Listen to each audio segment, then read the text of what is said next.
What's up? What's up? What's up? It's the debate guard, the 1 minute late guard. The stream is going to be fucking great, guard. How are you today, Gavin?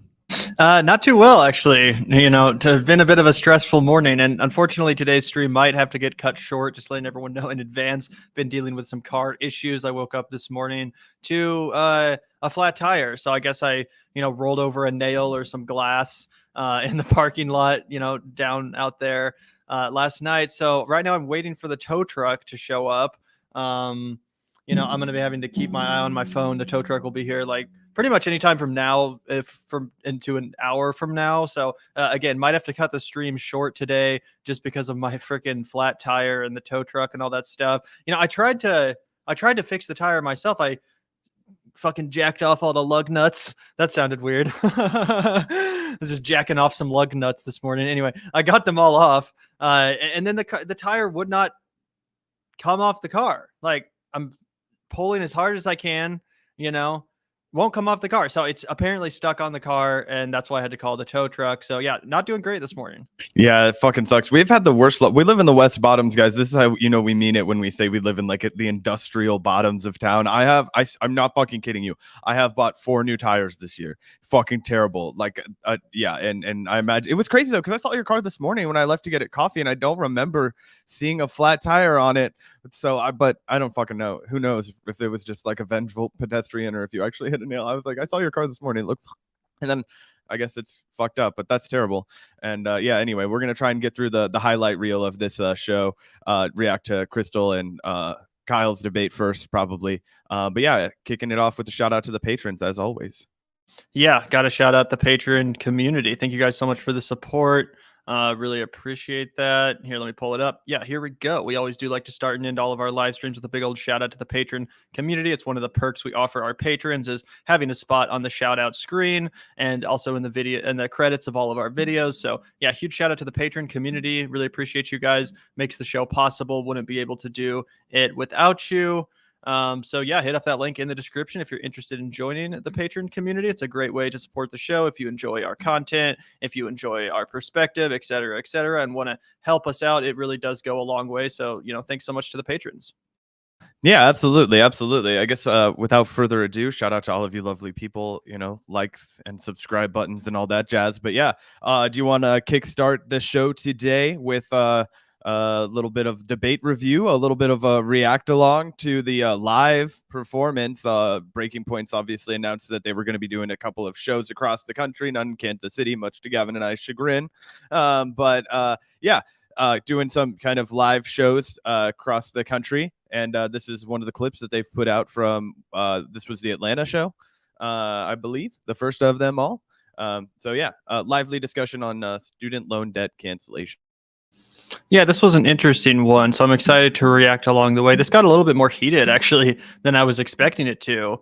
Kyle especially really comes out of the gate just, with a vengeance. He's not effing around in this debate, which I thought was pretty funny, made for entertaining little exchange here. So yeah, let's jump right in, take a look, take a listen, and yeah, we can review everyone's performance and see who was making the most sense. Let's go. The student debt debate. Kyle and Krystal versus Saagar and Marshal. Breaking Points live. Yeah, like you said, Zach, wish we could have been here live in the audience. Unfortunately, was not in Kansas City, so we were not able to be there. But anyway, let's take a look.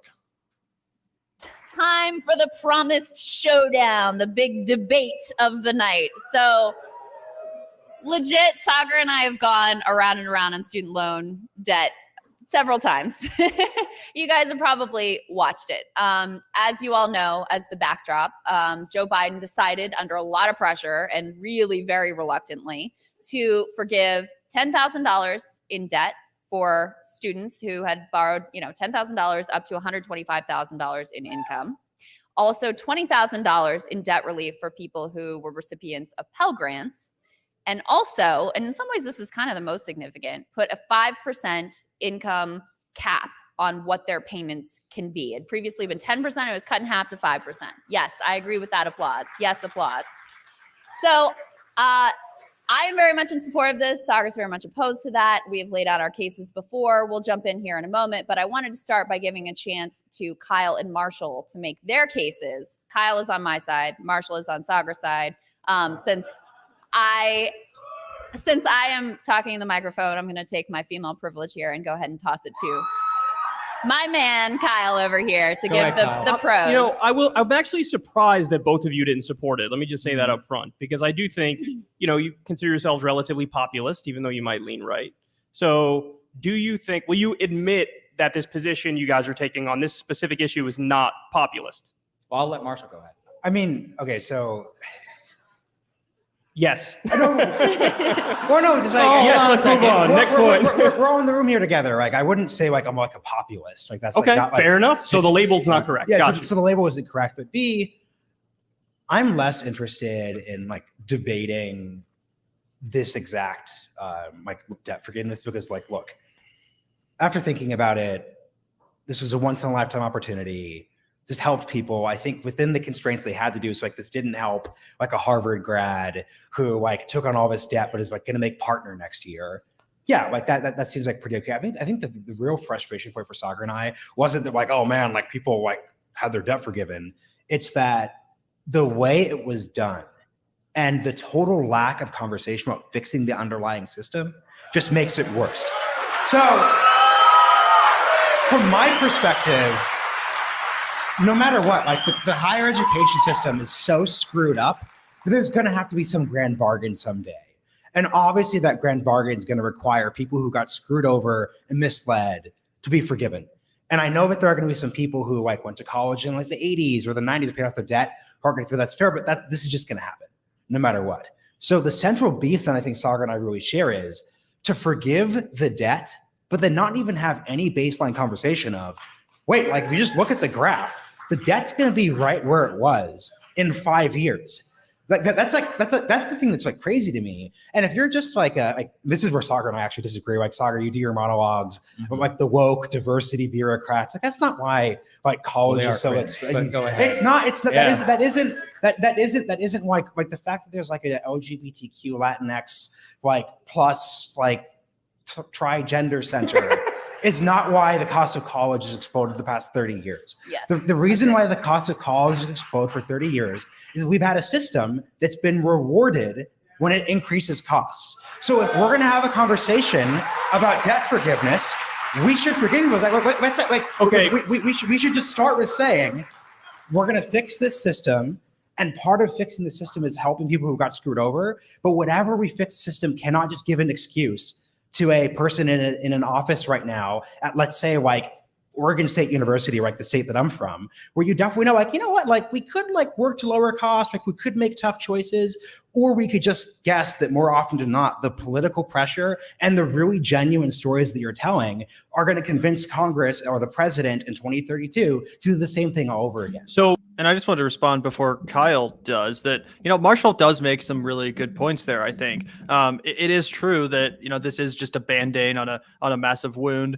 And that, yeah, sure, it really does help the people that will be the recipients of said debt forgiveness, but it doesn't fix the underlying issue. It doesn't even come close to addressing the underlying issue. It really just does seem like a kind of a one-time Band-Aid. And then hopefully, you know, the next president can also be pressured by activists to give another round of forgiveness. And it just seems like kind of a perpetual cycle that we're on.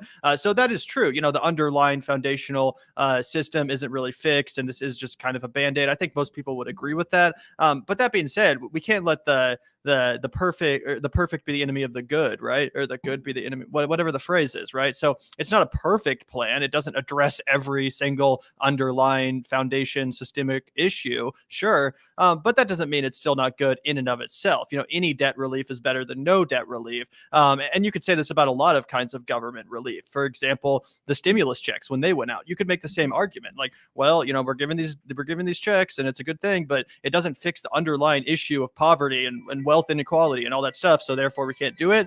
Seems kind of foolish. Looks like the tow truck might be calling. I'll let Gavin take that call, and I'll ramble a little bit more. Gavin, feel free to handle whatever you need to. But yeah, exactly. I wanted to make that same point about Marshall. Look, he's definitely introducing a lot of really thoughtful feedback, right? Like, I don't want to like just dunk on the guy. Like, this is the kind of response that I often hear from people that, you know, are a little bit more tepid in their just willingness to say, oh yeah, I'm totally down with student loan cancellation. And my response to those people is always a little tongue in cheek. It's like, hey man, if these are your concerns, you are gonna love this guy Bernie Sanders, because he has this entire plan to go ahead and make college no worries. Gavin's gonna be back in a second, but yeah, he has this entire plan to make college basically free for everyone and fund it the same way that we fund schools K through 12.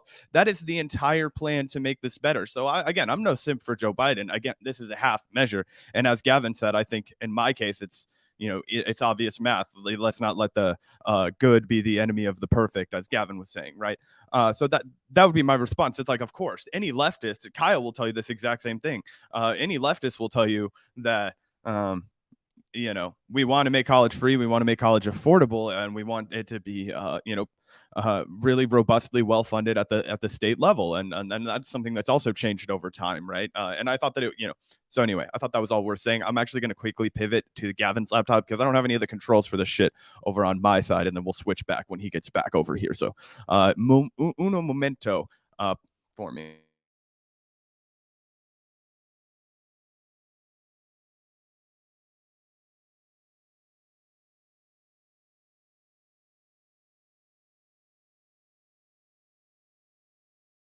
Holy shit, guys. Here we are back in the pilot seat. All right.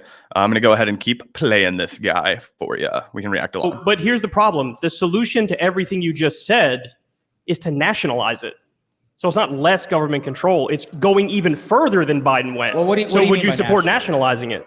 No. But hey, look. Also, really quickly, shout out to you, Bookworm Skates. All right, now let's play this and let them duke it out for a second. It's the logical conclusion of the argument he just made. If we're only making tweaks around the edges and the problem is the system as such, great, I agree. Nationalize it. Well, no, so go ahead, Marshal. So this is what, like, as a proud graduate of the University of Oregon, right? Like, our system, our system is a mix of private schools, public schools, community colleges, like apprenticeship systems, like maybe, but or it's also the fact that like you can't just like I think this is like our central political disagreement whenever we do these things. Like there is no like nationalize this. Like if we can't even, let's say, like reduce the overall amount of like cost of increase in a year, we're not going to just magically like upend the entire system. Yeah, but wait, but you're denying. Okay, there was a long history prior to when the higher education system went off the rails. For a long time in this country, college was virtually free. Yeah, because states spent more money on public and a lot less what people happened, attended college. What happened is there was an ideological project to undercut college education. Number one, because people largely on the right, but a lot of neoliberals across the board felt the population was getting too educated. And number two, it was a culture war thing to push back on like the anti-war protests in the 70s. They didn't like that. So they said, you know what, we're going to use this culture wedge issue to cut the funding. That's how you end up with the University of California system going from being free to having ever escalating costs. And that goes across the country. So the problem, the reason why you have college tuition escalating and escalating and escalating, becoming increasingly insanely out of reach, is because you've turned them into businesses rather than institutions of learning. Yeah. So that's actually 100% true, right? And I think it's important that you pointed out. I do see where they're coming from when they say it's a matter of like state funding. They're both correct here in my view. What Krystal's saying is that this was an intentional thing, that you can take it back to the anti-war movement. Vietnam is what she's referencing, like the early 70s after the GI Bill really kind of ran its course there. They were like, holy shit, we can't have any more of these like Berkeley kind of like uprisings, the Kent State, massacre and all those kinds of things. We can't have that going on in our society. And also there was a really weird thing that happened. And history where it kind of fucked everybody for like way down the line. So Gavin and I talk all the time about Fear and Loathing on the campaign trail 1972. We're actually putting out like a kind of a little bit of a piece in honor of its 50-year anniversary next month. But we talk about George McGovern, and George McGovern was like a really great candidate. He's probably he not perfect by any stretch of the imagination, but he probably is the most like progressive kind of candidate that's ever successfully secured the Democratic Party nomination. And that was a two-sided coin. Like, they sabotaged his entire campaign. But one of the things that he did to win was he really pivoted the Democratic Party away from the like working class energy and more towards the like, kind of PMC energy. So she's not wrong that like doing all of that, they decided to as a result, not George McGovern himself, but just this byproduct of the waves that he was making then, and then back in 68 again with the mass protests that erupted outside of the Democratic National Convention. There was just all kinds of shit that was happening at that time. And that was when you see that like big break. And that's when you see this kind of like new form of liberalism that like really grabbed hold in the 90s. But that was kind of like the birth of it. From what I understand. So that's just a little bit of an aside, because I got to do way more talking and rambling today because Gavin's not here and I don't like doing solo shows. So anyway, but I'm suffering through it for all of you. And again, shout out to Bookworm Skates for the 12th pack of Witch Beer, which is oddly enough, Gavin and I just got our first Witch Beer of the season. I don't know if you were just such a long-time listener, Bookworm Skates, that you remember that, or you live in Kansas City and you're also a fan of the Witch beers. But anyway, yeah, thank you so much. We will be drinking those, and I will continue to just play mostly the rest of this content while we ride along with you guys, because yeah. So that's the part that you have to roll back. Now, the part that I find, this is not targeted at my good friend Saagar or Marshal here. The part I find disingenuous from a lot of people on the right, though, is when they say, well, we got to fix everything about it. The only people I hear really talking about big solutions for how to make college accessible and affordable, and apprenticeship programs and community college, by the way, are people on the left who have been saying for a long time. It's not like this conversation about, hey, let's have free college hasn't been going on for a lot of years now. So I look at this and I say, this is something we can do right now, given the politics of the moment, given that, no, there isn't 60 votes in the Senate to make college free. No, there isn't 60 votes in the Senate to have some overwhelming national reform plan. But you do have the opportunity to provide meaningful, life-changing relief for 43 million people right now. Yeah.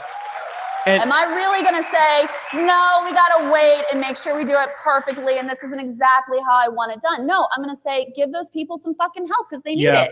And let me just give you guys the quote, and then I want you to respond, because so it was in the 1960s, Reagan changed it in California where it was virtually free.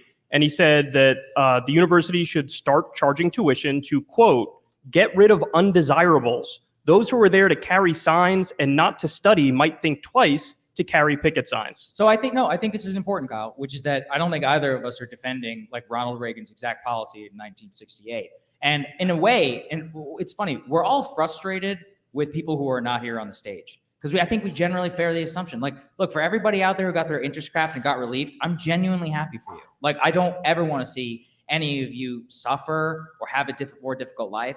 My problem with it, again, to underscore exactly what you said, Marshall, is that I found it disingenuous that the way the administration did it. And I think, let's be honest, the mainstream supporters of said policy, they don't want to punish the colleges. Well, what I think is interesting about the administration, the Biden administration doing this, is that it was very clear he did not want to. So, and to me, let me actually jump in here, because this is something that I do want to just, put out into the ether. I am still so unconvinced, and I have more than $10,000 in student, no degree, right? I'm a fuck up. I went to multiple colleges, never finished them, right? I just decided to make people cocktails and talk shit on the internet for a living instead. But I still have fucking massive, like, I don't even look at my Nelnet account, right? I'm one of those people. And so, obviously when you hear $10,000 relief, you're like, okay, it's not enough, but it does kind of like lift a little bit of that like ever present, financial stress off your shoulders. Anybody that has a fuck ton of student debt knows what that's like. And so you're like, wow, this is cool.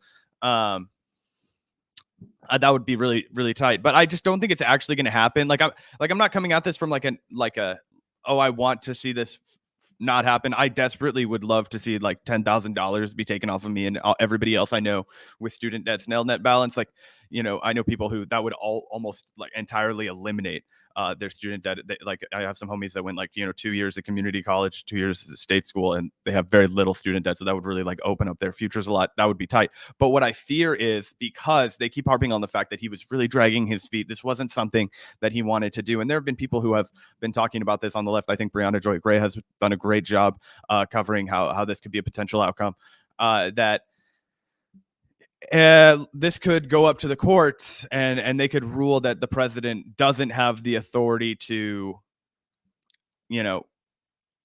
cancel student debt in this way. Like the way he chose to do it, it appears to some was done in a way that it was like almost sure that it would get struck down. So it's like that little trick that they did with the Senate parliamentarian, right? Like everybody knows Joe Biden can just fire the Senate parliamentarian and say, fuck you. Okay, I'm going to bring in a Senate parliamentarian with a different interpretation that's going to let us raise the minimum wage to $15 an hour. But he didn't do that. He wanted to create a roadblock so he could look like a hero and then be like, oh, guys, I'm so sorry. We can't actually do this.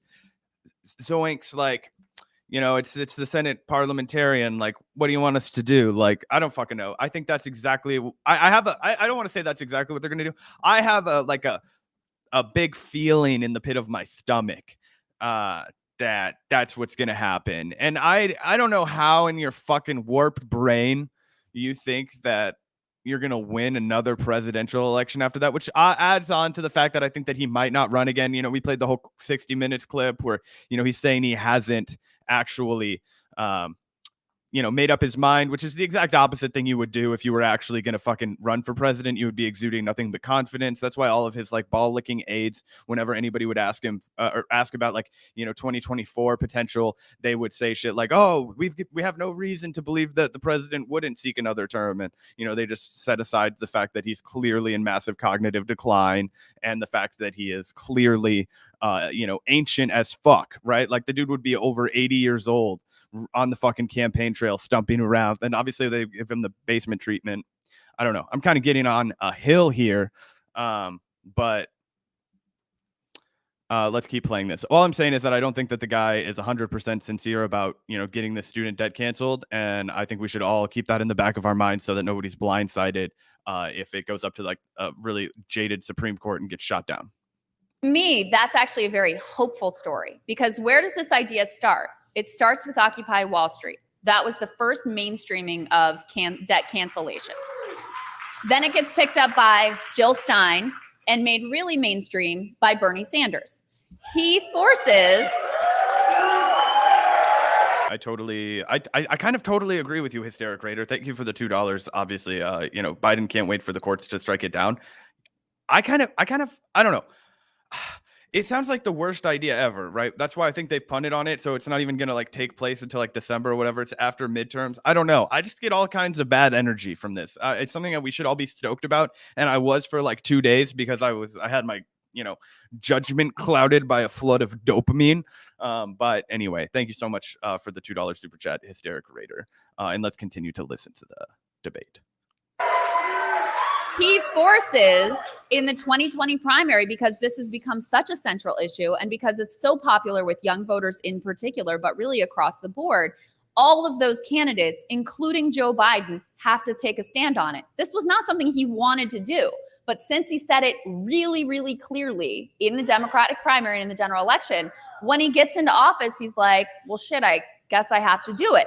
And I can't come up with an excuse about a parliamentarian or Joe Manchin or the Republicans are evil, because I could just do it myself.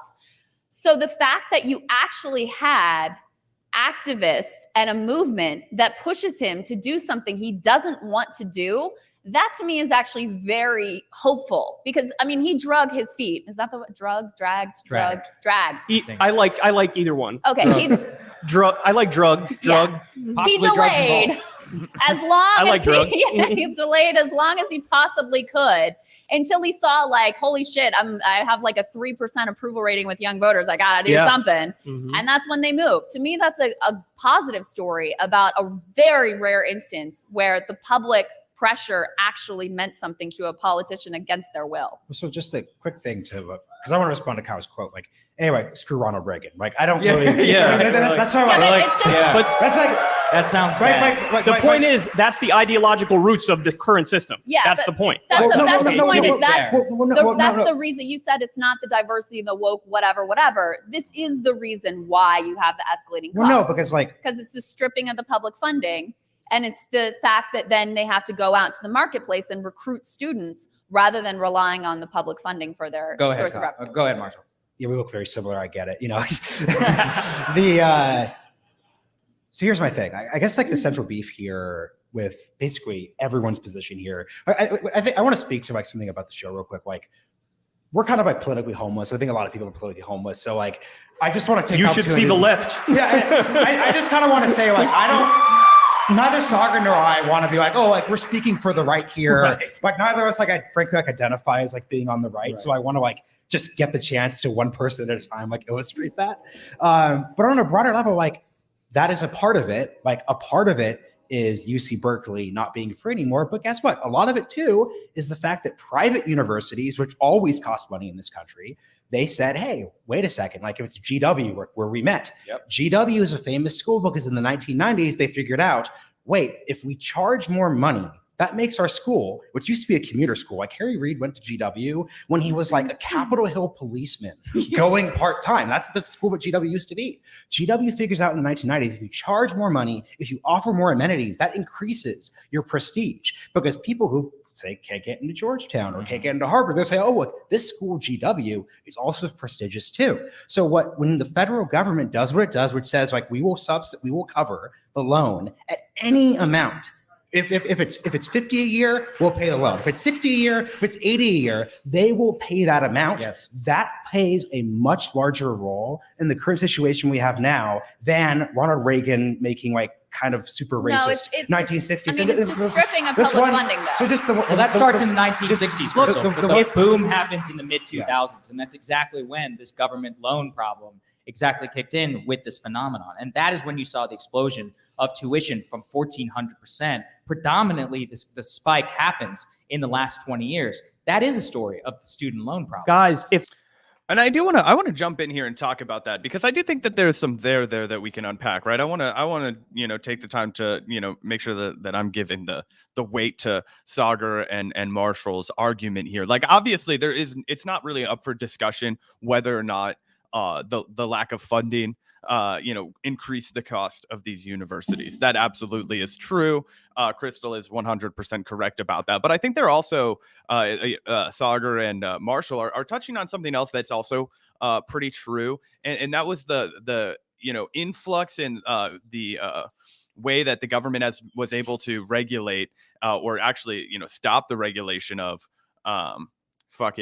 Gavin's back. So hold on right here. Yeah, let's swap out really quickly. Then I'll finish the point I was making, and then we will, get back to what we were doing.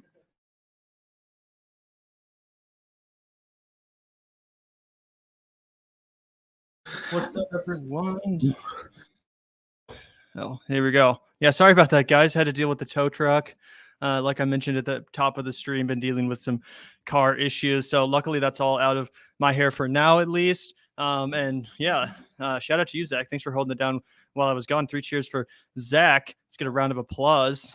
LOL. Yeah, no, all I was, and just to kind of get you caught back up, I know you've seen the clip here. One of the things that I paused it to talk about was the fact that, they're kind of debating. I actually think that in this instance, they're both right, that this is kind of like the college thing in America is such a clusterfuck because there's so much, money at play here, which means there's all these like shady businessmen that come in trying to leech off of that funding and then, all kinds of stuff. So, I was saying that Krystal is making the point that largely this is because of a lack of funding and a cutting off of funding to, these universities over time. Pretty undeniable. It's been steady, less and less and less financing since the end of the Vietnam protesting era. We talked about that. But what Marshal and Saagar are talking about also is the corrupt, student loan companies. And I think that, we need to slay both those beasts, right? Like obviously, and you can speak to this too, where Gavin and I grew up, and this is a product of neoliberalism. It's product of like, predatory colleges and student loan companies working hand in hand. But they basically made it like you were like a fucking worthless ass clown piece of shit, never going anywhere if you did not sign your name on the dotted line for a fucking 4-year university, all of these kinds of things. And then the government was like, hey, yeah, let's take all these vulnerable kids that are 18 years old and they think they're going to have no future if they don't sign on to like $80,000 in student loans. And then we're also going to do that whole 2005 package where it made it so you couldn't even declare bankruptcy from all those things. So they are correct here when they're pointing out that a lot of this heated up in the mid 2000s. And I just wanted to point out that, both of those things can be true because of the lack of funding. These predatory loan companies came in there under the guise of being to like uplift people who wouldn't have had the opportunity to go to college. And instead they just handicapped them for the rest of their lives with these predatory loans they couldn't get out of. Yeah, damn straight. By the way, did we get a chance to address the super chats while we were gone? Oh yeah, that was like the one thing I did. Okay, yeah. Shout out to you, Bookworm Skates. Really appreciate that. We'll definitely take you up on that. Thank you so much. Are you from KC, Bookworm Skates? I don't know if you heard us talking about the witch or if you're, in the area yourself. Either way, really appreciate the generous donation, Bookworm Skates. You can totally tell that Gavin and I have the exact same personality at times, because when I read that super chat, I was like, hey, are you from Kansas City, or have you just heard me and Gavin talk about it a lot on the show? Either way, thanks a lot, man. It's like the exact same thing out of our mouth. Just like, yep, we are the one and the same. Shout out to you, Bookworm Skates, though, for that awesome super chat. Yeah, really appreciate that, man. That's super generous. And thank you also, Hysteric Raider. Biden can't wait for the courts to strike it down. Yeah, we're going to have to see what happens with that, but really appreciate you, Hysteric Raider. Yeah. The problem. Yeah, this is the exact other problem, right? They're all just massive like endowments and fucking like investment vehicles to make more and more money and be impressive, and I don't fucking know. Gotcha. Yeah, thank you so much, Hysteric Raider. Also, Bookworm Skates says, we mentioned it a few weeks ago. Remember it on the solstice. Yeah. Just the day before yesterday, Zach and I went and got some of those beers because the equinox happened and they became available. So yeah. But yeah, that's not what we're here to talk about. Either way, thank you so much, Bookworm Skates. I guess we can finish this clip out. Problem is that it's a business. Make it not a business anymore. That's the whole point. This is like so. Yes. Look, this reminds me of remember the Obamacare debate that we had when that passed? Harvard should be nationalized? Wait, like a private university? Yes! I'd nationalize everyone all across the country. I would go that far. Absolutely. Now let me make my analogy. This reminds me of the Obamacare debate. Now, somebody like me, I obviously support a single payer Medicare for all system, but that wasn't in the cards. Now, there's a million strategic things you could have done to got us closer, maybe gotten us a public option. Obama didn't do it. But if you tell me, Kyle, it's the day of, are you going to vote for Obamacare or are you not going to vote for it? I'm going to do what Bernie Sanders did, which is like, this is what's on the table right now, so this is what I'm going to do. And it's a half measure, but you give tens of millions of people healthcare.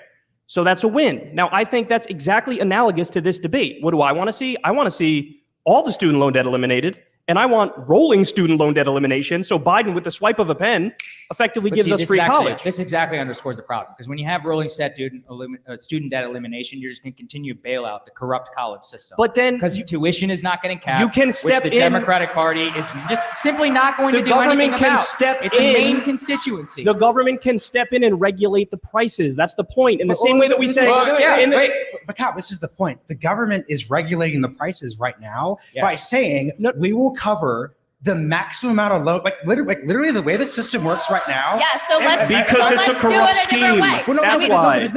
But that's not on the table. This isn't like, the weird thing is it's not like corruption. It's just like basic incentives. Right now, the University of Oregon knows, like once again, like a decent state school, decently affordable. If we increase tuition X amount of money, no matter what, students who are not having to pay for it up front will pay that amount. So let's talk about like this decision with like forgiving the debt. My beef with Biden is what he should have done is say, and once again, it's hard, but like we're engaging in fairy tales here. So like whatever, right. What Biden should have said is we're forgiving this debt. And from now on, the Department of Education is not going to cover any loan that goes above X percentage amount of money. And the schools would have to do it right there. Like, this isn't like a magical, we're Yeah, going to right, nationalize. but Yeah. that's But the see, that's the thing. thing. It's not magical. That's the point. I'm sorry, Krystal. No, Go but ahead. that is the point. Yes, it's not at all there's magical. a million things that we would all wave a magic wand and have him do that he didn't do, but those things are not actually on the table. What is on the table is debt relief that will help 43 million people right now, and I support that. And by the way, countries with free or near free college: Germany, Finland, France, Norway, Sweden, Brazil, and Slovenia. Whoever We can't booed, I one up support fucking Slovenia? Seriously? I mean, what Slovenia has kind no of a fair joke is this? Say in the world, Kyle. And it's also a very tiny country. I'm sorry, Slovenians. I love you. Huge Slovenian We've audience got a for the big show. We're Slovenian- sorry. Hey man, they produce Slavoj Žižek, all right? They're no slouches in the intellectual arena over here. Is that Breaking what points, Melania audience. is? As you can Melania all tell, Slovenian? we are all, I don't and this know. again underscores what I think so many of you appreciate and what I love most. We can disagree, and it's just not a big deal. It's a Like, huge thing. it's fine. I think we should remember this all in our own lives, like annoying uncles, family dinners, friends that you may say something cringe. We can look past it. Cable news is I mean- ripping us apart. Oh, sorry. Go for it. I was just gonna say that's how you know you wrapped up a debate you won. A person's like, "Hey guys, like let's just stop talking about this and move on to the next topic." Because, like, yeah, it's a great point. Like, Gavin, you were gone for a little bit, but I tried to pause whenever Marshall and Saagar were making like fair points, and it's like, yeah, dude, I think every leftist would agree with you. I was joking that I think Marshall would get really excited if he heard about this guy Bernie Sanders because he has a plan that would get rid of future debt and make college cheaper. And it's just like, yeah, dude, nobody over here is saying that we don't want to do something. Like, I am so pro regulating predatory loan companies. You don't even want to bark up that tree with me, Marshall and Saagar. Let's talk about regulating loans. Let's talk about regulating the financial industry. Let's bark up that tree 100%. Of course, let's make it so all of these colleges are run the same way that we run K through 12. I just, it baffles me because I have sat in college classrooms, right? Like, I'm not like, I went in there. Gavin, you went in there, right? Did it feel impossible that shit could have been done just like a bigger high school? Like, I mean, you go into the classroom, you have the guy talk to you, he gives you the test. Like, okay, they don't give a fuck if you come anymore because you're an adult, but like the same process, like they put the shit on the screen, you do some tests, like, you get in trouble for cheating, you fucking get kicked out. Like, you know what I mean? It just seems like there was nothing there. And I mean, maybe if you have like some super specialized, I don't know what you would need to do. Like, I mean, we fund all shit for the military, like socialize, like we could do it for colleges. You know what I mean? All kinds of crazy asinine inventions come out of the military. Noam Chomsky used to have a whole fucking spiel about everything that they claim capitalism produced. It was actually socialism via the military usually. Anyway, so I just feel like this is really a non-argument. Like, oh, you guys don't want to deal with these other issues. It's mostly like, no, we just want to, give people a little bit of a break right now while we're actively pushing to solve all those problems you just laid out. And also, let's be honest, it should have been a way bigger break. They should have canceled all of student loan debt. It was a pittance what they ended up doing.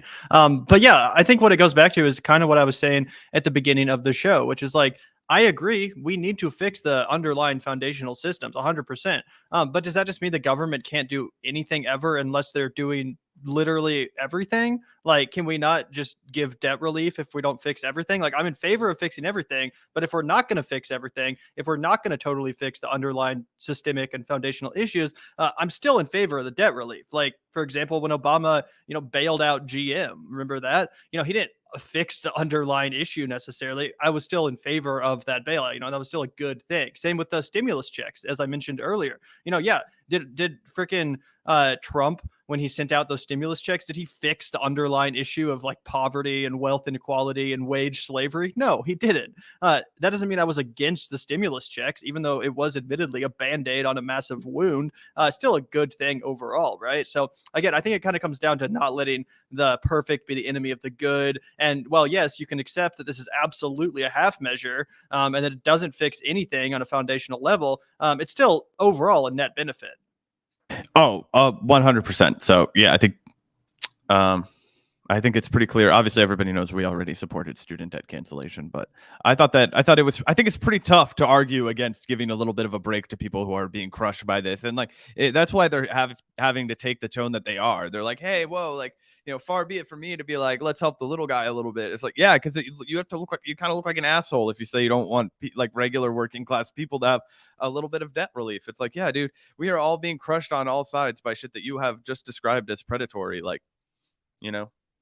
Anyway, absolutely. Thank you so much, by the way, Grant, for the 199. Will you go to one of their live shows? If they came to Kansas City, we absolutely 100% would. Unfortunately, I think that Chicago's the closest they're going to come to us, and that's still 8 or 9 hours from where Zach and I live. So unfortunately, probably not. Although if we lived in the Chicago area or if they ever came to Kansas City, 100% we'd be there.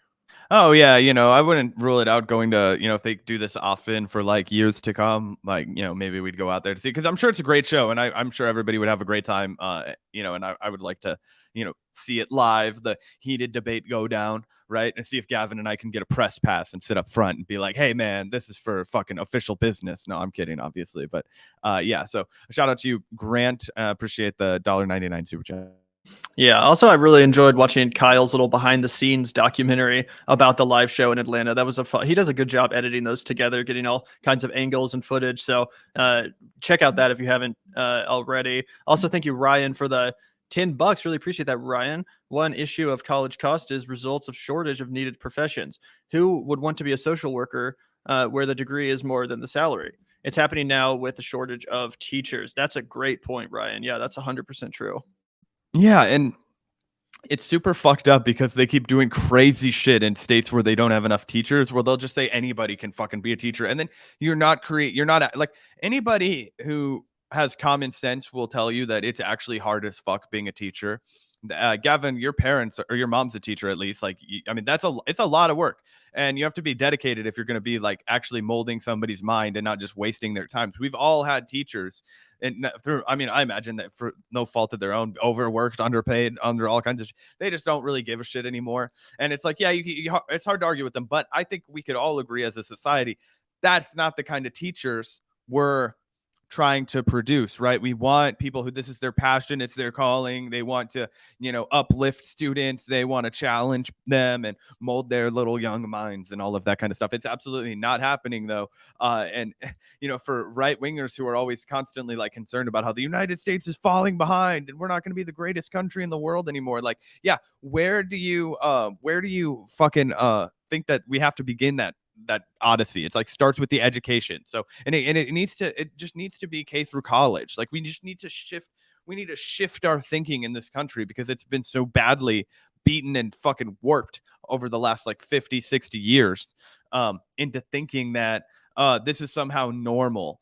And it's absolutely not. And yeah, it's social workers, teachers. I mean, I remember my sister, she really, really wanted to be an English teacher for like a long time. And then everybody was like, that's fucking crazy. Don't do that. You're going to fucking hate your life and be poor. And now she, works in Boston in politics. And I'm like, well, that's what happens to people when you're like, oh yeah, that would be fucking terrible because you'll be poor and miserable. If the people who would have made good teachers, they go and fuck off and do something else. Yeah, that's such a good point. And we've given Biden a little bit of credit, of course, for doing this meager student loan relief, but it needs to be said too that he originally was talking about doing free community college. Remember that? That was something that apparently Jill Biden, First Lady, was very passionate about. I think she worked at a community college, maybe still does. And that was one of his big promises and hasn't done that yet. He was going to throw it in the I think the bipartisan infrastructure bill, but it got cut out by the parliamentarian or something. So again, whatever credit we're giving Biden is just a massive grain of salt compared to what he actually should be doing. Of course, all of student loan debt needs to be eliminated. And at very least, community college should be free. That was his plan. Obviously K through college in general, plus trade schools. But yeah, I thought that was worth mentioning as well. Oh, I mean, 100%, it's like Whitney Houston said it best, I believe the children are our future, just let the children's laughter remind us of how we used to be. Absolutely. Well, that was fun to react to. Thanks for holding it down again, Zach, while I was dealing with the fucking tow truck. Real pain in the ass, to be honest. But yeah, do you want to watch a little bit about this TYT debate before we get out of here? Yeah, sure. Cool. Yeah. So the other day, Dennis Prager actually went on TYT to debate Anna Kasparian. And this was interesting because Dennis Prager is notorious for talking about how no one on the left will debate me. You know, I would love to debate people, but no one, they're all too scared of me. Right. He constantly will put out, tweets to that effect saying, I'd love to debate, but y'all are fucking pussies. Anyway, and every time he does that, like every single person on the left responds like, bro, I will debate you. Time and place. Here's my email address. Never gets back to them. So this is actually the first time I've actually seen Dennis Prager debate, him hitting up someone on the left. Now, unfortunately, he happened to hit up Anna Kasparian of TYT, who's not necessarily my favorite commentator. But, still, at least he debated someone on the left. I was impressed to see that. So this will be interesting to react to. I watched it once. I have mixed feelings about Anna's performance. So I'll have to see what you guys think, and I'll have to see what you think, Zach, because this is an interesting conversation. I do have a few issues with the way she approached it, I think. But again, I'm excited to hear your guys' opinion. Excited to hear your opinion as well, Zach. Also, shout out to you, Carrie. Thank you so much, Carrie Scott, for the $5. Zach and Gavin start to say Medicare for none, free healthcare like the fire department, no network, no permission, no limits for everyone, make gun liability insurance. I'm a little bit confused by your comment, Carrie. Are you saying Medicare for? I think what? I think that he's saying that you don't need Medicare for the fire department, So he's basically saying not Medicare for all, like nationalized health insurance is what I think that they're saying. And like, I agree with that, but it's kind of like goes back to what Gavin and I have said in the past, like, don't let the perfect be the enemy of the good. Like giving everybody Medicare is like the proper first step in the system that we have. Like ideally, yes, of course, it would be a nationalized system where, everybody has 100% like free at the point of service, nationalize the pharmaceutical companies. It becomes all about like health and beneficial, things and not like exploitation and profit. But I think in the meantime, I'm going to keep advocating for Medicare for all. That makes a lot more sense. I got kind of confused by the comment at the end about the gun liability insurance, but now that I'm looking at your comment, yeah, you're saying like no one should need Medicare. Everyone should just get healthcare at the point of service, kind of like a national health system, UK style sort of deal. So I agree with that. Thank you so much, Carrie. Really appreciate the comment. And thank you also, Kevin, for the $4.99. The left is winning the student debt debate when even Saagar and Marshal's argument end in regulating private universities. True that, brother. Yeah, that's 100% true. True that, brother. With that said, let's take a listen here. Again, I'm interested in hearing your guys' opinion on this one. I can't say I was terribly impressed by Anna's performance, but then again, it's not like I've been perfect in every debate that I've ever participated in either. So who am I to judge? Who knows if I could have done better against Dennis? But let's see what went down here. On our shows, we ache to have them on our shows. We ache to debate them. But they won't debate us, and they won't come on our shows, and they won't have us on their shows. I have offered tens of thousands of dollars to any left-wing columnist on the New York Times to debate me anywhere they want. They could choose the moderator. They could choose the audience, and serious money. Joining us now is Dennis Prager, the man you just saw in that video. And Dennis, I guess you could call TYT acetaminophen because we don't want you to ache. We want to make sure we give you an opportunity to feel good by debating someone on the left. Not off to a good start with that dad joke, and oof, that was a bummer. Let's stick to the news and away from any open mic night. I was thinking, if only you were a New York Times columnist, how much money you'd be making now. Well, I'm a little more honest than a New York Times columnist, so this will be a great conversation. Thank you for doing it. So I wanted to. Thank you for having.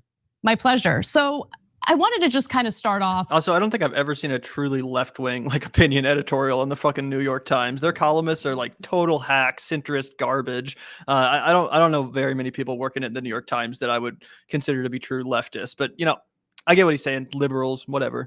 Yeah, it's easier for them to tear it down that way, though. If that's your archetype of the left, this like super shallow neoliberalism, I imagine but it's also, that's why the right like paints that as the left.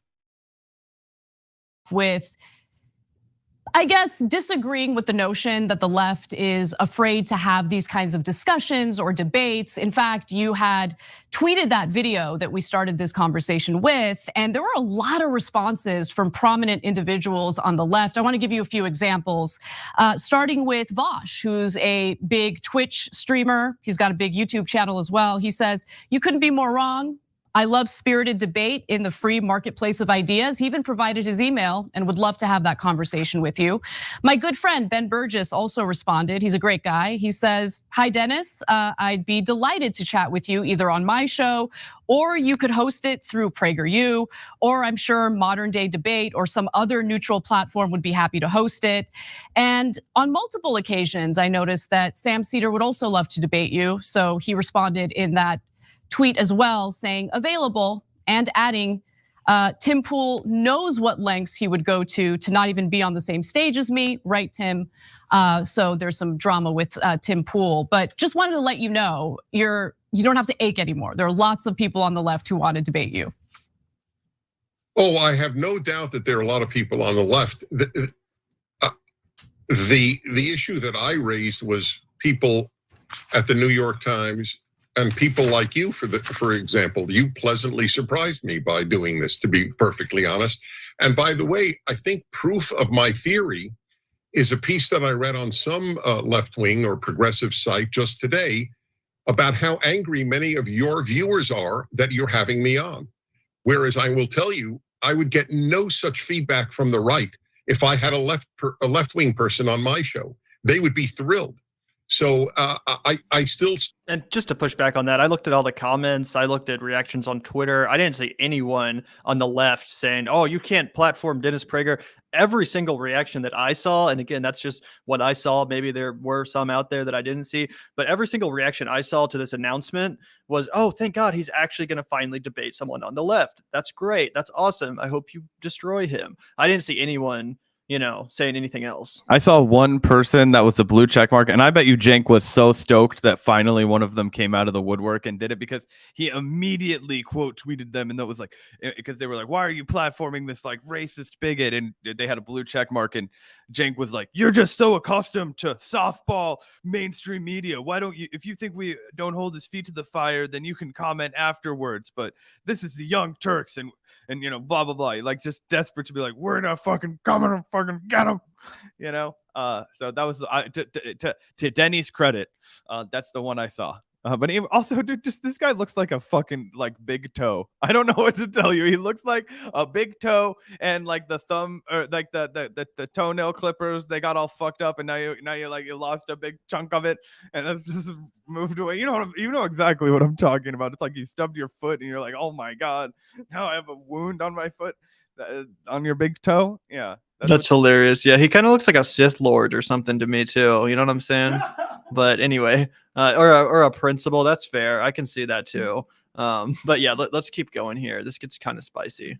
Stand by my belief that in general, the people certainly in the higher echelons of the left don't want to debate. But it's probably not worth debating whether there would be such a debate. I presume we're having one now. Yes, and yes. I'm glad we are. Well, look, the left isn't a monolith. There's a lot of disagreement on the left. There's certainly a lot of disagreement on things that I say on this show on various issues, even when it comes to crime. I'm sure you've noticed some of the backlash I've received in that regard as well. However, I will say there is a reason why the right wing tends to be more open to having these kinds of discussions and debates, and the left wing gets a little uneasy about it. And it's because there has been this prevalence of prominent figures who identify as the left, right, or on the left, who then later start to, cozy up to right-wing figures, and then it turns out that they completely move to the right wing because they're essentially paid to do it. They're used as tools by the right wing to essentially spew right-wing talking points while purporting to still be on the left. In fact, Dave Rubin's a great example of that. Dave Rubin used to work with us. He identified as someone on the left. Dave. Yeah, go ahead. Forgive me, Anna. Dave Rubin made a video for PragerU, Why I Left the Left. Oh, I know. He does not, in fact, state to the world that he's still on the left. I don't know who you have in mind, so I can only address the one name that you gave. Dave Rubin acknowledges he's not on the left. It's interesting because if I recall correctly, you had a conversation with Dave Rubin and how incredibly important it was that he was engaging in these discussions with you, discussions with the right wing. And you stated something very specific. I actually want to go to that video and I want to get your thoughts. Maybe you can elaborate on what you meant in this video. Let's watch. I want you to continue to say you're a liberal because you're of great use to good values. Well, don't worry, I'm not doing it for your use of me. I'm doing it for myself. No. It's like Christians who say to me, oh, we would love you to come to Christ, but you are so valuable to us as a Jew when you defend us Christians. Yeah. And they're right. You are valuable in the best sense of the word because America needs people who are clearly liberal and to be honest, and fall into the category of kosher as gay, to say, hey, hello, the conservatives are not hate mongers. Hello, they should be heard. And maybe every so often you should read National Review, right, or watch a PragerU video. So, Mr. Prager, you can understand why members of the left would feel a little uneasy when these discussions take place, because usually it's a sign that someone on the left got lured in with some billionaire cash, like Dave Rubin did. Okay. Well, that's an unfair statement. I don't accuse people on the left of having their positions because of money, and I don't think you should do that with regard to conservatives. Alan Dershowitz is not a right winger, but Alan Dershowitz said to me, this Harvard professor who's very well known, he's lost all his friends because he defended Donald Trump in court. He didn't even vote for Donald Trump. Just merely defending his right to have a defense was enough for him to lose his friends. The assumption on the left is— and let's not act like people on the right don't cancel other fellow right wingers for not being pure enough either. I mean, I'm old enough to remember when Tomi Lahren came out as pro-choice and got fired from The Blaze as a result. She was like their star freaking host, and they literally fired her because she came out as pro-choice because she wasn't a pure enough right winger. So that happens on both sides, let's be honest. Oh yeah, and not to mention in the Trump era, where from the inner circle of Donald Trump, it got like more and more like delusional, like a litmus testy. You know what I'm talking about? Like even Mike Pence was fucking banished. All of Sloppy Steve banished, right? Like because they weren't willing to go as far as Donald Trump wanted them to. So both in the broader Fox media world, but also in the actual, political, swamp. Is that if you're a conservative, you're a despicable human being. And this is a perfect example. The only reason Dave Rubin would have done it was for money. I don't know anybody on my side of the spectrum who holds their positions because of money. There's a hell of a lot more money on the left anyway. Really? If you want to get— That's a fucking bold lie. How is PragerU funded? The Washington Post. How is PragerU funded? Washington Post by people on the internet and by wealthy donors. But Prager. Okay, so that's total bullshit. The Washington Post is not a left-wing outlet. Again, I'm old enough to remember when they ran like 20 anti-Bernie Sanders articles in 24 hours. Their whole point is to squash the left. Their whole point is to do propaganda for centrist corporate Democrats and Republicans, frankly. But to call the Washington Post a left-wing outlet is absolutely insane. But I do just have to say to Anna, she accuses them of being funded by big money and says, well, PragerU is funded by big money. That's true, but so's TYT. Yeah, barked up the wrong tree on that one with a poor choice of words on that one. But it's absolutely undeniable that there's far, far, far more money and funding on the right wing than the left wing. And I was telling you, how they build up these straw mans by making the left look like the New York Times or the Washington Post. It's like, dog, the Washington Post is owned by Jeffrey Bezos, a literal fucking oligarch. He's like the third richest man in the world right now. And yeah, there's absolutely nothing left wing about that at all. But of course, he can't argue. He can't present an actual authentic left wing argument to his audience. He has to, build a figure that's, easy to knock down. So it's like, this is funded by a billionaire to come after you, because if there's one thing that the right always does, it's they instill perpetual victimhood in their listeners. Exactly. And again, to act like Jeff Bezos is some freaking lefty, come on. I mean, he's like the second richest man alive. I don't know anyone on the left that likes Jeff Bezos. I don't know anyone on the left that's a fan of the Washington Post. I mean, obviously they do some good reporting every once in a while, but to call it a left-wing outlet, come on. PragerU is pittance compared to the money that is available just to BLM. How much money was given to Black Lives Matter by the Ford Not by Foundation billionaire donors. They certainly received quite a bit of money from individuals who wanted to donate to that cause. Okay. But if you think there's a lot of money on the left, I mean, you would be mistaken. But I do want to move off this because there are actual topics, issues that are worth discussing. The richest zip codes vote Democrat. Mm-hmm. The wealth today in America is disproportionately on behalf of Democrats and the left wing. That's either a fact or not. Anybody could look it up. There's a difference between voters in wealthy parts of the country and who ends up serving as donors, both for politicians, corporate politicians, of course, and for right-wing media.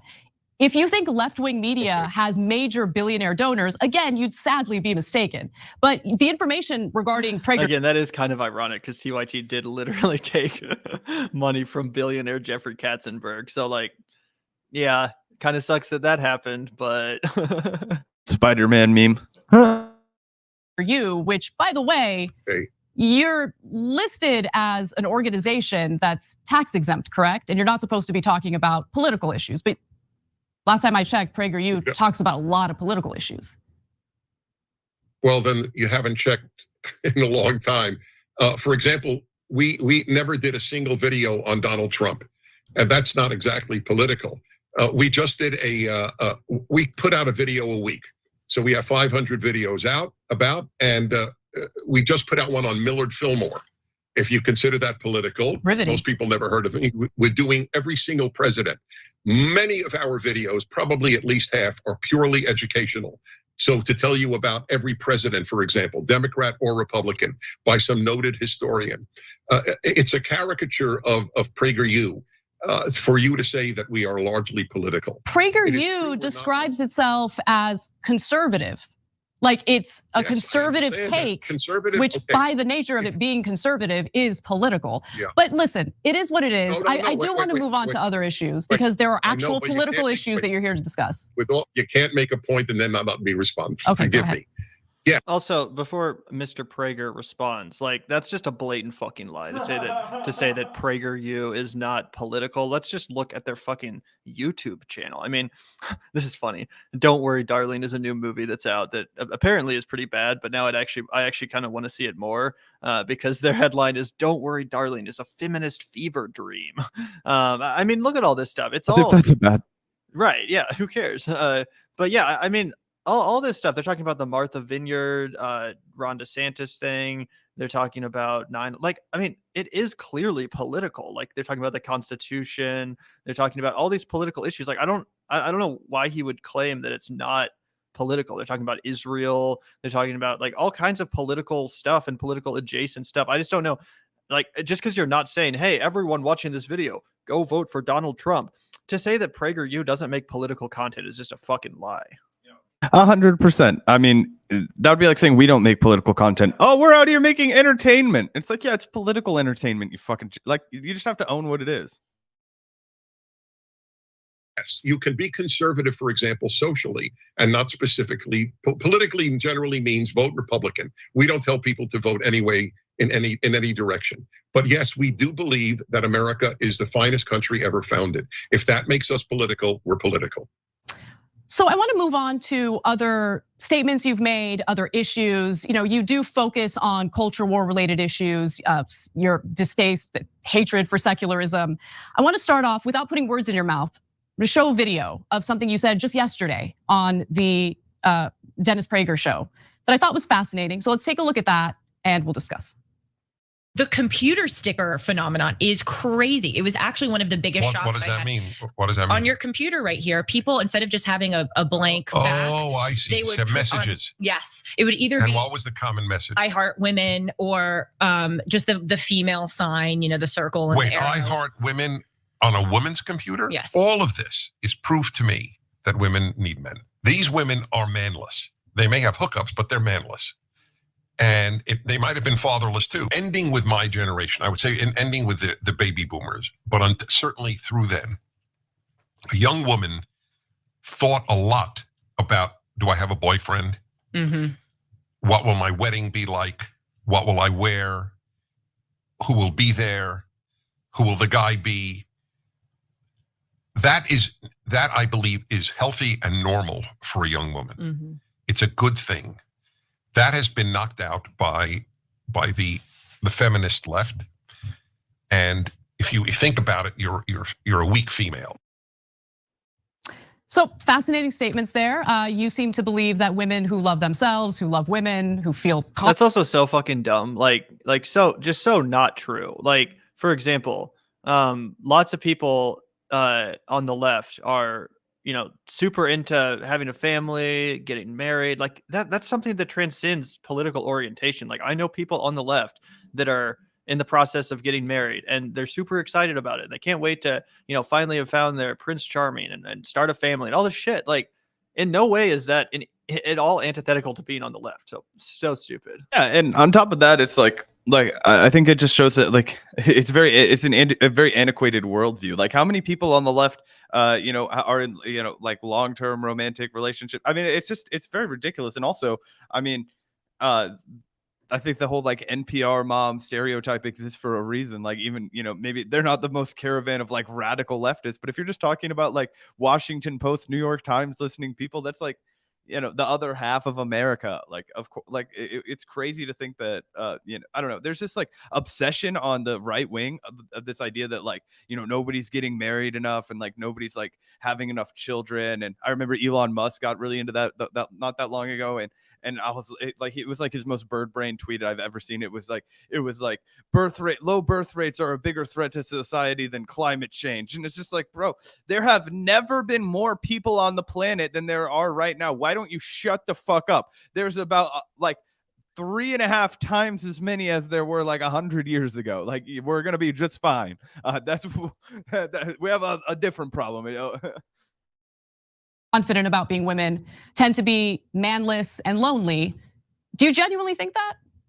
Do you think I'm manless and lonely? I think women rock. I said that in general, women need men, and I've said 1,000 times that in general, men need women. Unless you're Dave Rubin. The fact that that's controversial is a statement about what's happened to our culture.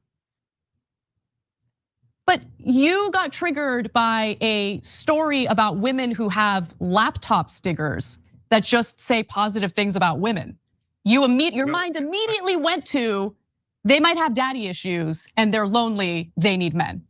I want to understand your thinking. Like, okay, how do you get to that conclusion? It's if you had a heterosexual man, with 97% of men are heterosexual, with a sticker, I love men, you would wonder why. Why don't men have stickers, I love men, but you think it's perfectly normal and a non-issue that women would have stickers, I love women?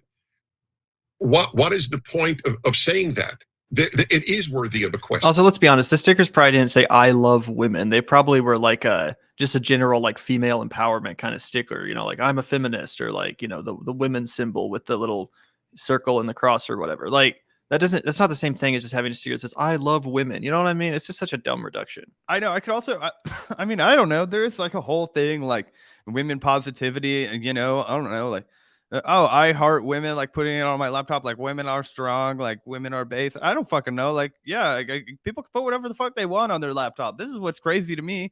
Like, Produce Man 13 was like, no one's getting married because no one can afford to have families or kids. Like, that's the real crux of the issue. It's not like what fucking stickers are going on their laptops, or the fact that, they are like lonely and like, self-immolating if they're not constantly thinking about like, roping in a man. I don't know. What? And I don't think that 50 years ago, this would have been, obviously there were no laptops then, but I don't think it would have been a common sentiment. I don't understand why women would need to announce I love women if they're not a gay woman. You tell me, I'm curious. What does that signify? Well, I mean, listen, as an individual who values free speech and freedom of expression, I think that women and men can have whatever laptop stickers they want. And the reason why there is a difference between men and women in regard to those laptop stickers is because, I mean, when you really think about it, women didn't have the right to vote for a very long time. Women didn't even have the ability to apply for a credit card until the 1970s. There have been equality issues when it comes to men and women. Now, we're getting a lot better, that's for sure. But first of all, I don't agree that women have laptop stickers that just simply say, I love women. It's probably some sort of empowering statement for women, but that doesn't translate to, oh, I'm a lonely, manless person, and I should go back to the good old days when women sat around thinking about whether or not they're gonna find a husband and get married. You seem to push your values and your views on relationships onto other people. And what I'm trying to get you to understand is, rather than making generalizations about what's best for women, maybe allow people to live their lives as they see fit, have a belief system as they see fit. Okay. Why do you feel the need to force your beliefs onto other people? Go ahead. Well, first of all, okay, I don't understand the word force. I mean, the fact that you think that if I offer my opinion, I'm forcing people to adopt it is a bit odd. You don't believe that America should be secular. So what does that mean? Wait. Let me finish that point. Sure, go ahead. I believe that I have the right, as you do, to offer people thoughts on what might be a better and happier life for them. I've written a book on happiness, which has touched a lot of lives if one wants to read reviews on Amazon. I believe, again, that in general, of course, every generalization has exceptions. Most women will have a better and happier life with a good man, and most men will have a happier and better life with a good woman. I don't know why that is controversial to state. All I know is that having adopted the view that career is more important than marriage has led to more depressed women than anything that preceded it. There are more young women today depressed than at any time in American history. This is in the New York Times. This is not from a right-wing source. I think feminism has made women more miserable than happy.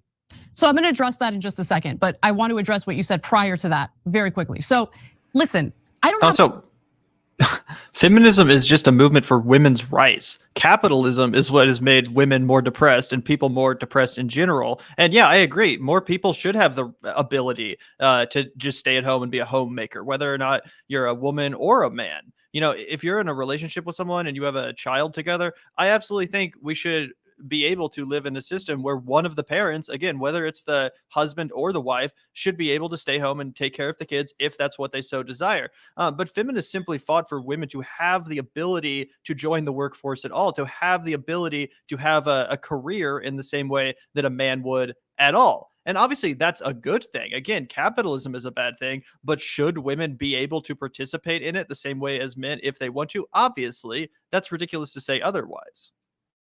Yeah, it really, this argument right here, I almost forgot that this was like such a fixture of Republican politics over the last couple of years, because the Dennis Prager's, Big Denny over here, his kind of conservatism was like the conservatism for like my whole life, and then Donald Trump really ran away with it, and it became more about like MAGA and building a wall, and like, you know, there was no way that Donald Trump could get out there and put on the veneer of actually giving a single fuck about, like, you know, family values. Like, he would say it, but he really had Mike Pence to go out there and like make that sincere case. It was, and then that was just for the evangelicals that they absolutely had to court. But the main show was Donald Trump, and he was not a traditional values guy. He was fucking barbarian. So anyway, it's just a little bit wild to like get this throwback of like Dennis Prager really giving the bag away, that like, no, we want it to be, we want women to go back into the home. We want them to shut the fuck up, and we just want them to be our property again. Like, that's all I can fucking gather from this guy's analysis, is that he's literally like, hey man, remember when women their whole life it was thinking about me? Like, all her whole life it was like, what are the boys like? What does he think is cool? What's gonna happen if he asks me out of the dance? Are we gonna get married? It's like, bro, you have a huge like undeveloped or overdeveloped, I don't know, fucking like narcissism complex, and I think that it was all of just, you know, life for men back in the day. It was like, oh yeah, women are less than us, and that's just what he strives to get back to, and he thinks it's like wacky and wild that like women would say like positive affirmations about one another, because that, like, you know, builds up their self-esteem, and it's not you know, all in the balance of what you know, he has to say about them or what another man has to say about them. That's so threatening to him, because then you lose control. All of this is very revealing.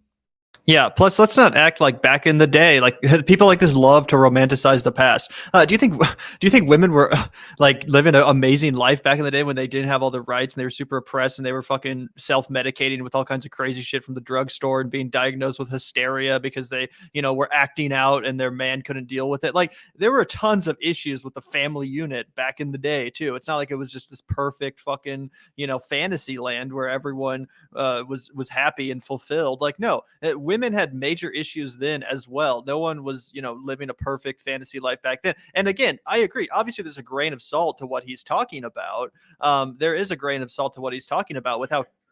What? Oh, sorry, a grain of truth. A grain of truth to what he's talking about because, capitalism has made everyone more miserable. Wage slavery obviously robs you of your ability to really live the life that you want to live and to pursue what you want, whether that's a career in whatever or whether that's to be a homemaker and to raise your children. And that has robbed people of a lot of things, but that's not feminism's fault. Again, that's corporatism and capitalism's fault.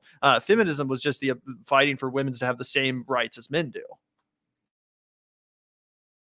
A problem with someone saying women are likely to be happier in life if they find a partner to share their life with. I don't think that that's a controversial statement.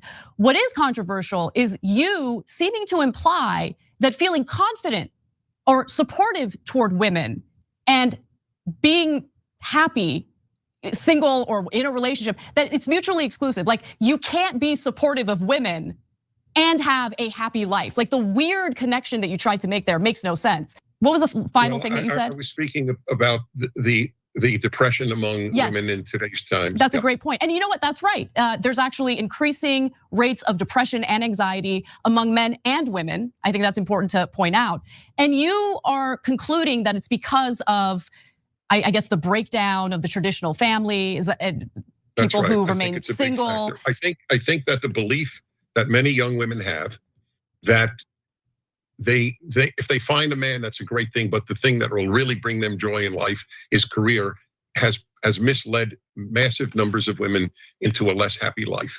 Career is not as terrific as the feminists portrayed it as being. The joy available for most women with a good husband and making a family is incomparably more than from a career. Have you considered some of the economic issues within this country that don't really give women a choice as to whether or not they should focus on a career? That's a very real issue. I fully acknowledge that. That if you don't have a career to fall back on and there's a divorce, that you're entirely right.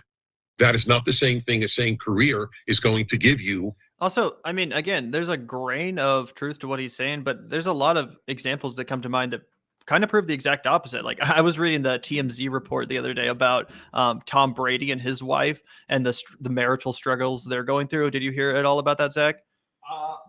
I mean, I've read about. I vaguely probably heard about that. Because I think was it about how she wanted him to retire and he's not going to. She wanted him to retire so that she could finally start her career and do something with her life other than raising his kids, because their deal was that, she would raise the kids while he was a football player and then eventually he would retire so that she could then pursue her career and do what she wanted, whatever that may be.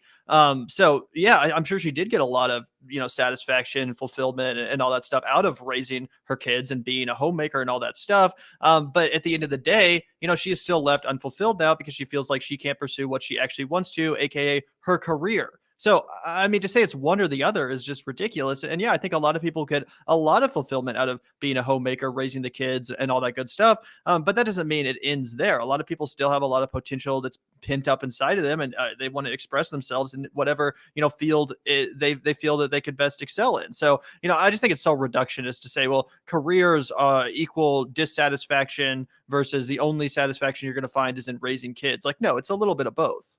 Yeah, I mean, look, it's a false dichotomy, right? Like that's why the whole theory of the left is like, hey, whatever is going to breed you like fucking personal fulfillment. Let's open doors for people to be homemakers and be satisfied that way, or open the door for them to be more like career or hobby oriented or whatever the fuck it is. A great deal of meaning and happiness like a marriage will. You're entirely right. Economically speaking, there is value in having a fallback career. I fully acknowledge that. But I'm going further than that, because the idea that a family can live in a single income household today is laughable. That is incredibly difficult to do. And so while the right wing and you yourself seem to have this idea that, well, women should focus on marriage, they should focus on building a family. First of all, you can't force anyone to do that, right? But let's say you want to encourage women to focus on that. You want to give them the choice, but you want to encourage them. A great way to encourage them is to create an economic system in which people feel comfortable knowing that they can survive on a single income household. I'm talking about when they're married, okay? Both individuals in a marriage have to work in order to be able to pay their rent, pay their mortgage, put food on the table for their children, educate their children. Wages have remained stagnant since the 1970s. Women don't have a choice as to whether or not they can work or whether or not they should just focus on raising children. They don't have the choice. That's the point I'm trying to make. Right, and we differ on that because the reason that many women, not all, but perhaps most even, are working is not just economic, especially certainly in the upper class, upper middle class, and even part of the middle class. It is because they believe that their self-worth derives more from work than it does from family.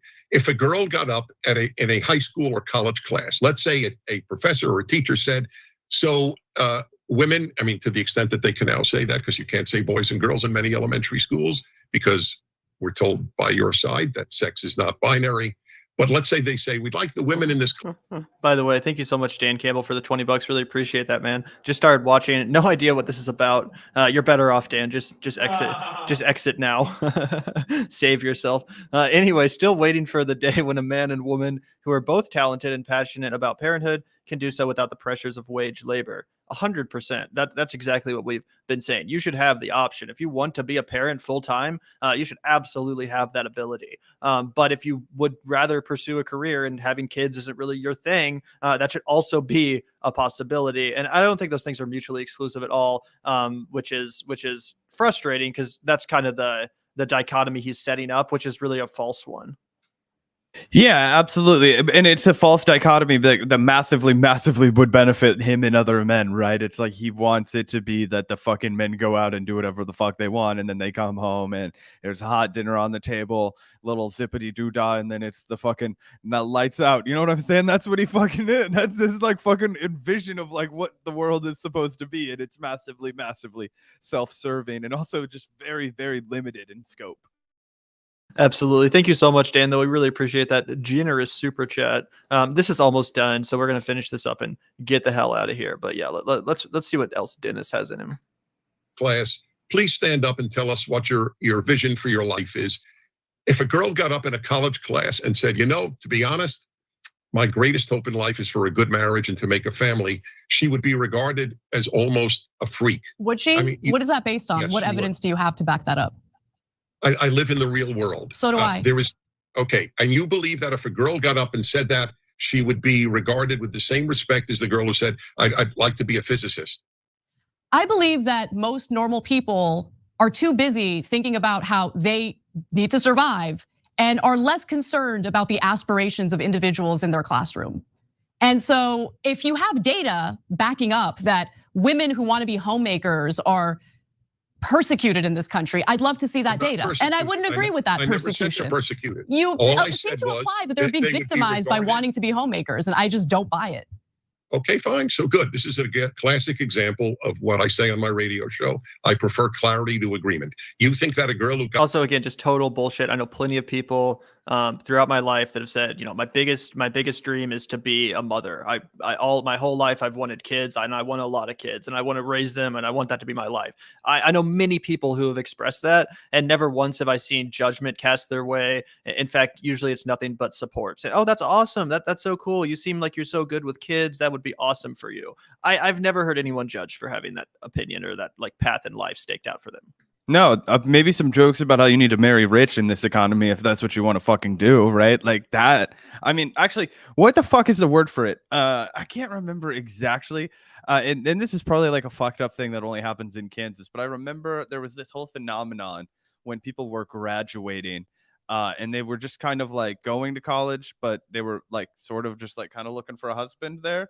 And there was like I can't remember there was a derogatory term. I was like, I don't care what you do, right? And I think that separates the left from the right a little bit on this one. Like, I don't fucking care at all if you want to go to college to hunt for a husband and then like fucking plant roots or whatever. And you're like, yeah, I want to go to a good college so I can fucking find a rich guy and then fucking settle down. Like, I don't fucking care. Like, you do you. But like we said, like, I don't know how many million times to counter. It's not that nobody wants those things, as Gavin mentioned. Like, we all know the kid that was like, oh, I want to be a mom. Like, I love my family. I want to be a big family. Like, that's just what I like. And everybody's like, oh, that's tight. But it's too expensive to do that now. Like, I mean, I think about this sometimes because my girlfriend and I often talk about how horrifying it would be to have a child and how we never ever want one. But we're also like, my girlfriend, college educated from fucking good school, has a great job as a journalist. I do okay. Right. And we're like, oh, there's no way that we would ever like have the financial security or the like, and it's like, we're doing really well. We're in, like, we love each other. Like, we've been together for years. We have a long history. Like, we would be the ideal candidates for this if we wanted it. But even if we did, we'd be like, there's no fucking way, not to mention it would just be weird having a little fucker running around Casa del Vanguard. But you know what I'm saying?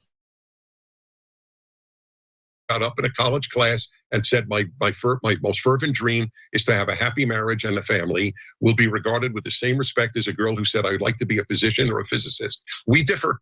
Perfect. Okay. All right. And again, if you have data backing up what you're saying, then I'm happy to admit I'm wrong. Data. The teachers don't do this and then send it to a computer. So you're just declaring, you're making up stories about how women are treated in the classroom, and we're just supposed to buy it? Okay. We're each giving the perception of reality that we have. Not every perception of reality has a database. Otherwise, one is a functional moron if one cannot make conclusions about life without data. Okay, all right. So let's move on to right-wing violence. Following the Buffalo supermarket shooting, which of course was inspired by a belief in a conspiracy theory that whites are being replaced with minorities in this country purposely to keep Democrats in power, you felt the need to kind of downplay right-wing extremism in this country. And you said, quote, "This man represents such an infinitesimally small segment of the white population."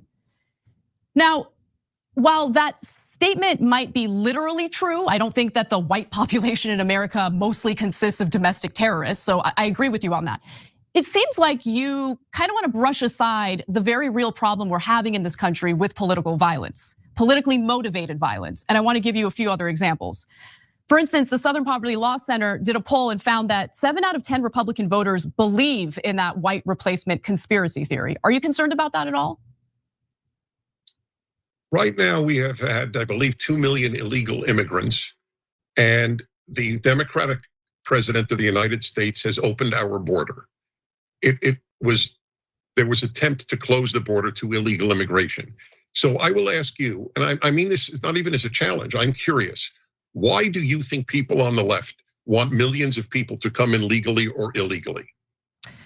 Well, let's first discuss the inaccuracies in your statement. Number one, there are legal means to immigrate into the United States. So for instance, the asylum seekers who are being used as political pawns by people like Texas Governor Greg Abbott, I'm not done, or Florida's Governor Ron DeSantis, they came into this country seeking asylum, meaning they are here legally and they are awaiting a federal judge, an immigration judge, to make a decision about their asylum status.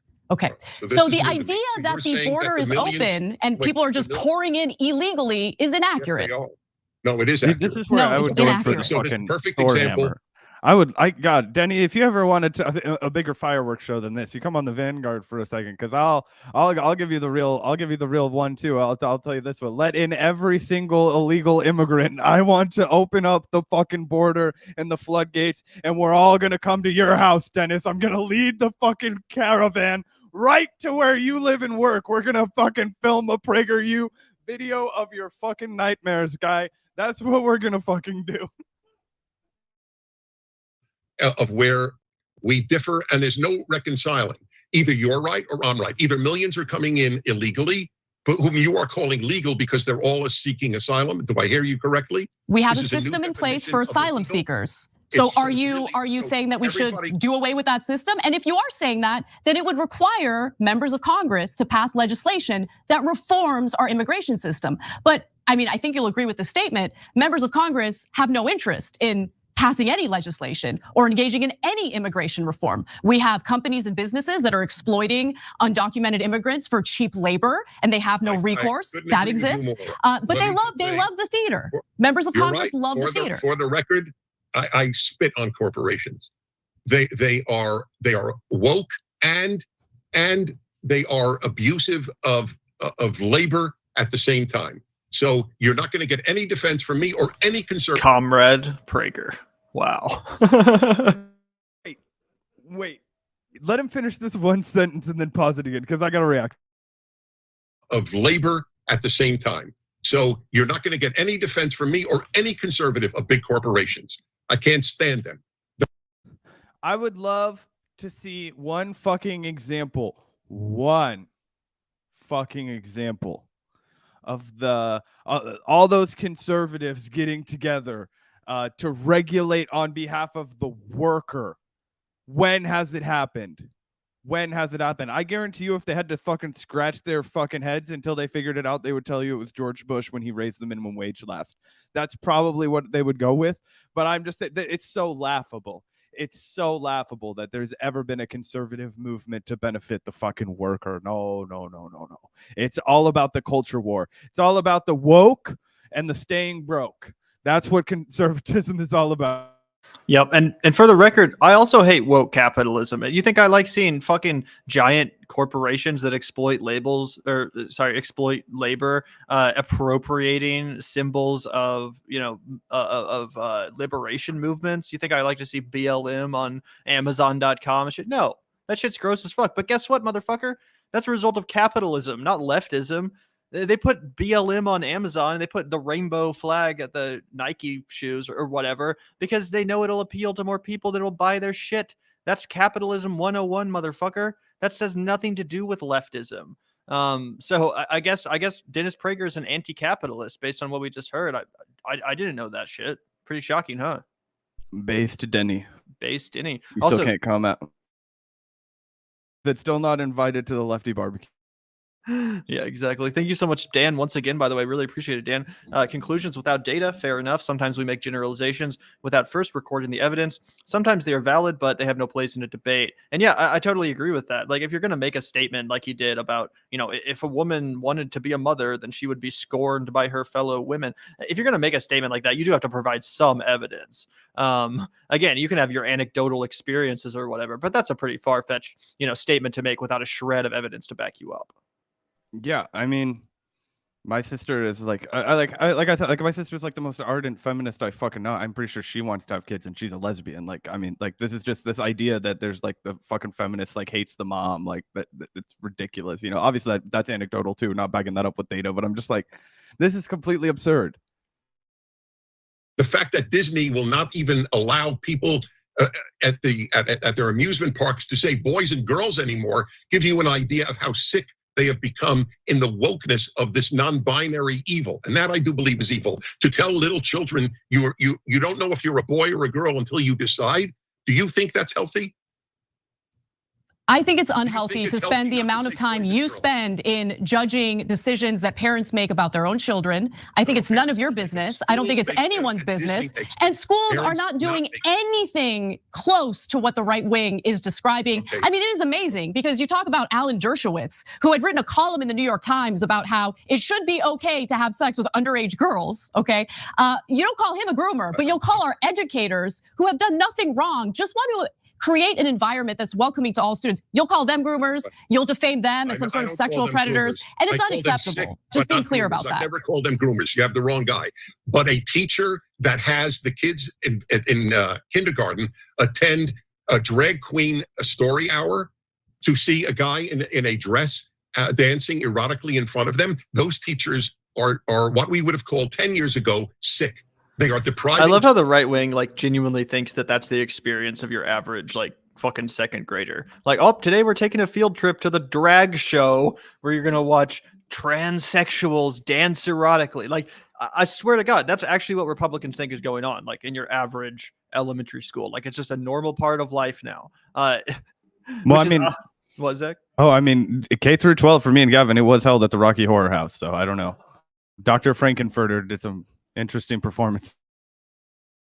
Children of sexual innocence. And if that's not a sin on the left needs to do a lot of introspection. I would love for you to apply standards like that to the former president of the United States, who you supported, who you endorsed. You have completely minimized some of the scandals that he was involved in, including paying hush money to adult entertainers. He had cheated on his pregnant wife with. I'm bringing that up because this is the shittiest argument in the fucking world. Holy crap, and have dropped the ball at the last second. Like, oh, you're calling trans people like crazy, sick criminals and all this stuff. It's like, let's talk about your inconsistencies, man. What? Let's just sit here and shred the guy for his fucking like wild fucking inaccuracies. Like, why would you just jump off the boat and try and bring up like 6 other people and be like, well, your guys are bad too? It's like, no, that's almost like accepting defeat. That's like you're like agreeing to his terms, that like somehow having a fucking, drag queen come up and do literal fucking charity. Okay. Like, my grandma used to come in and read to fucking children, right? Like, okay. Like, how that is somehow like okay, that's not a gotcha, like I'll stay away from that. It's like, no, dude, like this is a literal human being that is coming in to read to fucking children. I'm sorry you don't like the way they look. Like, what else do you have to bring to the table? What is sexualized to you about this experience? So people aren't allowed to wear makeup? Does your wife not wear makeup? Are teachers not allowed to wear makeup to school anymore? Is it the fact that they've colored their hair a different way? Like, oh, so we shouldn't be able to dye our hair? I thought you were pro freedom. You don't believe in freedom of expression. I thought this was America. Like, shred people like this. Why do we have to let them get away with their bullshit framing? Gavin and I do this all the time. You cannot let these fucking like anti-trans bigots off the hook. You have to let them know that they're actually fucking factually wrong about this shit. It bothers me. Like, don't concede this ground. We don't have to. And also, let's be honest, the reason why he equates drag queens with sexuality is because when he sees one, his pee-pee gets hard. Let's be honest, guys.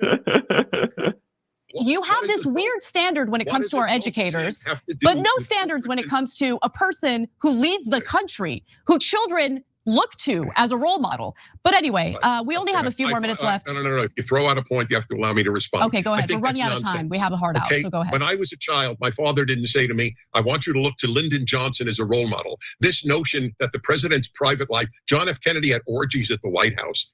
Okay, do you speak about that? I don't care about presidents' private lives. You do. I care about sexualizing children. You don't. I care about fighting back against lies regarding educators sexualizing children. That is not happening, but you guys do love to defame educators who are already underpaid, undervalued, and should be treated a lot better in this country. So I would love to continue this conversation. Unfortunately, we're running out of time. I'd love to invite you to our members only bonus episode if you're willing to stay for another 30 minutes. I don't know if you're open to that. Yeah, I am. Yeah, so we're not going to watch the second part. I think he debates a little bit with Jink and the rest, so maybe we can watch that in another episode. But just to address quickly what he said there at the end about like, oh, well, JFK also had orgies and shit, and that's definitely true. And yeah, generally, I don't think it's a good idea to investigate and get super invested in the private lives or the sexual practices of presidents. Like of all the horrible things that Bill Clinton did, getting the BJ was probably not the worst offense, to be honest. Like, that's all kind of just a ginned up scandal, right? But it is true that if you're gonna hold such a high standard to educators and people like that and say all of these crazy smears about them, I do think it's fair to at least point out that Donald Trump, who was the literal leader of the conservative movement for years and still is, had plenty of sketchy situations himself. For example, when he ran the child beauty pageants, he would like walk into the dressing rooms and reportedly would watch young teenage girls as they undressed. That's been reported on pretty extensively. I remember at TYT actually talking about it quite a bit back during the lead up to 2016. So, Donald Trump is himself a sexual predator and has definitely groomed children before and has definitely, taken advantage of young people before. So I do think there is some validity to pointing out that hypocrisy. Again, yeah, Donald Trump's not an educator, but he absolutely is like a role model to people. At least that's what the conservatives want you to think. So, I think that's fair to point out. Although, like you said, Zach, I think she probably could have responded to that one a little bit better. Yeah, look, I'm not here to disagree that Donald Trump is a sex criminal and a fucking pervert and all kinds of horrible shit. Of course he is, but I don't like it when people on the left like run away, like oh, like this isn't like a serious issue that we can win an argument with. It's like, no, like I think we should fucking put the line in the sand and be like, you want to fucking argue about this? Let's fucking argue about this. Let's fucking, I'm not moving an inch because I know what the fuck is going on here. And it's all like hysteria, in the same way that I would never throw any other population under the bus just because it's fucking, popular for the right to use them as their scapegoat right now. I just feel like you should always reject that framing. And I wasn't trying to bust on Anna too hard. I thought she did a pretty good job for the most part. Not quite as good as we did sitting here in the peanut gallery. That's for sure. But it was just at the end when it was like, she was like, well, set that aside. I'm going to talk to you about other like sex criminals, as if fucking reading to children is at all comparable to what any of our other like fucking ridiculous presidents have done. Like, anyway. Also, just to respond to DWRWC, so because Trump groomed kids, it's okay if teachers do it too? No. If you show me or anyone on the left an actual example of teachers grooming kids or in any way, overstepping lines when it comes to sexuality, of course we would condemn that. Of course, anyone on the left is against actual grooming. The problem is they're taking examples of teachers that are like, just mildly pro LGBT and be like, it's okay if you're gay or what, and act like that's grooming. No, obviously no one's actually okay with any teachers doing any actual grooming. Duh. I mean, yeah, obvious. Yeah, 100%. So anyway, but good show today. Yeah, great show. Thanks for tuning in, everyone. Sorry about the difficulties earlier with me and the tow truck. Had to leave, let Zach hold it down for a bit. But yeah, it was a great show regardless. Thanks everyone for tuning in. Really appreciate you guys for the comments and super chats today. And a huge shout out to our patron community. We do like to start and end all of our shows with a big shout out to the patrons. So if you'd like to have your name up here on the shout out screen, then you can hit up the link in the description. It's a really good way to support the show. If you enjoy our content, if you agree with our perspective and want to see more, again, the link's going to be found in the description if you'd like to become a part of our Vanguard community and help support the work that Zach and I do. So again, thanks everyone for tuning in today. Hope you guys enjoyed the breakdown of those two debates. Fun stuff in my opinion. But yeah, any last words, Zach? No, peace out everybody. Have a good rest of your weekend and yeah. Have a good one. Yeah, see you around, comrades. See you next time.